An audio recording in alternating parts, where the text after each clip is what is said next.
Frank McGee was the cornerstone of hockey's first dynasty.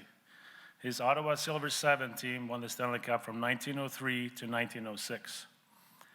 During that time, McGee was the unquestioned star of the team, averaging 3 goals a game and setting a record that will probably never be broken. He scored 14 goals in one Stanley Cup final game.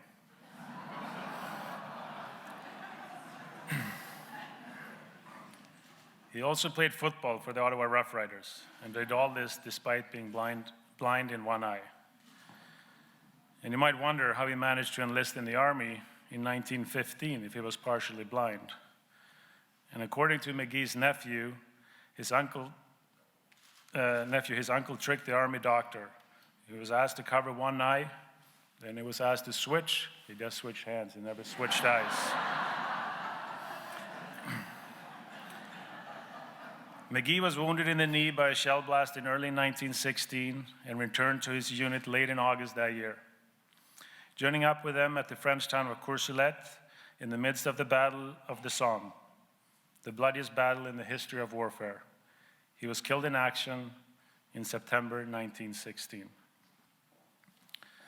I'm going to read the condolence letter from Lieutenant Colonel Elmer Jones to the family of Frank McGee in Ottawa.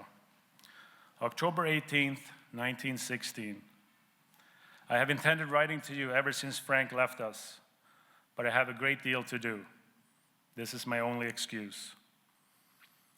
Frank only came back to me 2 days before we went over on the morning of the 15th of September. I left him with the reserve during the first attack, but during that day, I lost every officer save one. And in the early morning of the 16th, Frank brought up 50 men to hold the line and push on past Courcelette. He reported to me, and I put him in command on my first line. He knew what it meant, and he laughed as he went into it. He took most of his men through and reached the front trench. I had a message from him there, telling me his disposition, and that he would gather up more men and push on. He had to go up under extraordinary shell fire. He then came back and was gathering men there for another attack when he was killed. I need not tell you what he was like under shell fire, because you know better than I can write, but his bravery always inspired the men under him. When he was with me first, I had learned to rely on him, but in the Somme, during his few hours there, he was wonderful. I can't tell you more. He was buried where he fell, and where so many of my battalion lie. If I come home, I will be able to tell you more, but it's harder writing than you can know. Frank McGee's remains were never recovered.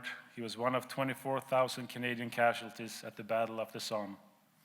There were more than 1 million killed or wounded on both sides of the battle, which lasted just over 4 months.